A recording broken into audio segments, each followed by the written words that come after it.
আমাদের তো ডাক্তার দেখাবো না ট্রেনের ভাড়া দেবো। না, এটা আসলে অনেক দুঃখজনক ব্যাপার। কেননা দেখা যায় দিয়েছে আমরা আগে ঢাকাতে যাইতাম 340 টাকায়, এখন এসে টিকিট কাটতে আসছি দেখতেছি 405 টাকা। তো দেখেন হঠাৎ করে কেমনে এত ভাড়া কেমনে বাড়বে, এটা কি মেনে নেওয়া সম্ভব? ট্রেনের সেবা অনুযায়ী, ট্রেনের সার্ভিস অনুযায়ী বা সেবা অনুযায়ী ট্রেনের টিকিটের দাম বাড়ানো এটা যৌক্তিক বলে আমার কাছে মনে হয় না। আসলেও এটা আমি যে গতবার যে কাটছি টিকিট সেটা 185 টাকা ছিল, এখন আপনার সেক্ষেত্রে 200 টাকা করছে। অবশ্য বাড়তি, এটা আমি আসলে জানতাম না, আজকে জানলাম আর কি। আজ থেকে বাড়ছে রেলের ভাড়া, রুটভেদে 7 থেকে 9% ভাড়া বাড়ছে কন্টেনার পরিবহন ভাড়াও। বাংলাদেশ রেলওয়ে এতদিন বেশি দূরত্বের টিকিট ছাড় দিয়ে বিক্রি করত, তবে শনিবার থেকে রেলযাত্রায় এই রেহাতি সুবিধা উঠে যাচ্ছে। নতুন দামে টিকিট কেটে ক্ষোভ ঝাড়ছেন দূরের যাত্রীরা। আমাদের তো ডাক্তার দেখাবো না ট্রেনের ভাড়া দেবো। এটা তো সেই সরকার তো আমাদের সেইভাবে তো করার দরকার, বুঝেছেন? সরকার তো আমাদের সেটি সুচোখে দেখার দরকার যে সব দিকে বাড়ালে আমরা যাব কোথায়? ধান চালের দাম দিচ্ছে না, জিনিসের দাম দিচ্ছে না, এদিকে সব খাদ্যমালের দাম নেই, তাদের কাছে কিন্তু জিনিসের দাম আছে। বর্তমান সরকারের প্রচুর উন্নয়নমূলক কাজ কামে আমি সুখী, দেশবাসীও সুখী, কিন্তু ট্রেনের টিকিটের দাম বৃদ্ধি করা হয়েছে, কিন্তু ট্রেনের সেবার মান বৃদ্ধি করা হয় নাই। এটা বৃদ্ধি করার জন্য ট্রেন কর্তৃপক্ষের দৃষ্টি আকর্ষণ করছি। না, এটা তো কখনো ঠিক করিনি, তখন সবারই সম্ভব না। আমরা তো গরিব মানুষ, ডাক্তারের কাছে আসছি দায়ে পড়ি, কিন্তু এই যে ভাড়াটা বেড়েছে আমাদের জন্য সম্ভব। দূরত্বভেদে 20 থেকে 30% পর্যন্ত ভাড়া বেড়েছে, তবে প্রথম 100 কিলোমিটার পর্যন্ত দূরত্বের ক্ষেত্রে ভাড়া অপরিবর্তিত থাকছে। রেল কর্তৃপক্ষ বলছে ভাড়া বৃদ্ধি নয়, বরং সমন্বয় করা হচ্ছে।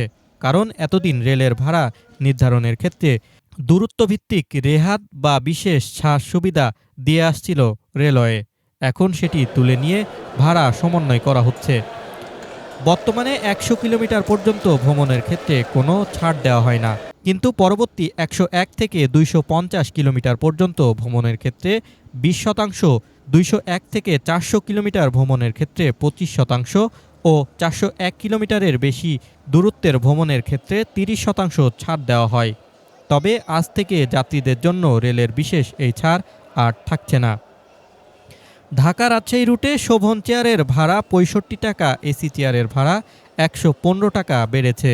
একইভাবে দূরত্বভেদে অন্যান্য রুটের ভাড়াও সমন্বয় করা হয়েছে, তবে 100 কিলোমিটারের কম দূরত্বের ভাড়া আগের মতোই থাকছে।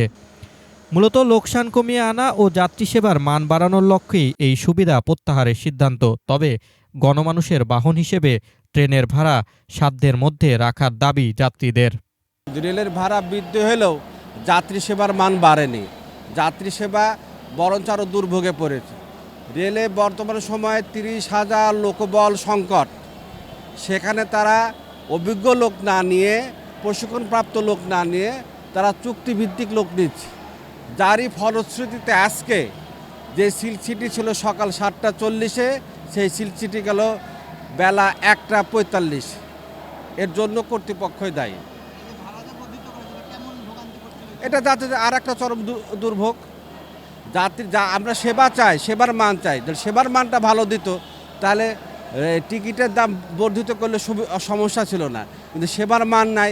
ট্রেনের ভিতরে যা দেখবেন ভাজা আলা, চানাচুর আলা, ওই পাঁপড় আলা, আমরা আলা, মানে চরম দুর্ভোগ এই নর্মাল এসি চেয়ারগুলোতে। এই ভাড়াটা হলো, এটা হলো হিরক রাজার দেশ, যেটা মনে করছে যে ডিপার্টমেন্ট সেই তার ইচ্ছা মতো করছে। এটা জনমত নাগরিকদের মতামত নিতে হতো, একটা বোর্ড করতে হতো, সেখানে সুধী সমাজ থাকতো, তারা মতামত দিত, তাহলে ভাড়াটা বৃদ্ধি করলে সেখানে একটা মানানসই সবাই মতামত দিত, তাহলে কত % ভাড়া বৃদ্ধি করলে এই সময় যাত্রীদের সুযোগ সুবিধা হয়, সেটা না করে প্রতিনিয়তই যাত্রীদের উপরে বোঝা চাপিয়ে দিচ্ছে। আর আমরা যাত্রীরা সেটা বহন করছি। প্রতিকার করার আমাদের কোনো ক্ষমতাও নাই, শক্তিও নাই। আমরা ওই গাধার মতো ঘাড়ে বোঝা দিয়ে দিচ্ছে, আমরা বোঝা নিয়ে নিচ্ছি। 32 বছরের রেহাতি সুবিধা উঠে যাওয়ায় বর্তমানে গন্তব্য ভেদে 20 টাকা থেকে 150 টাকা পর্যন্ত শোভন চেয়ারের টিকিটের দাম বেড়েছে। এসি চেয়ারের দাম সর্বোচ্চ 300 এবং কেবিনের ভাড়া বেড়েছে 400 টাকা পর্যন্ত। আশিকুর রহমান, প্রিয়জন টিভি।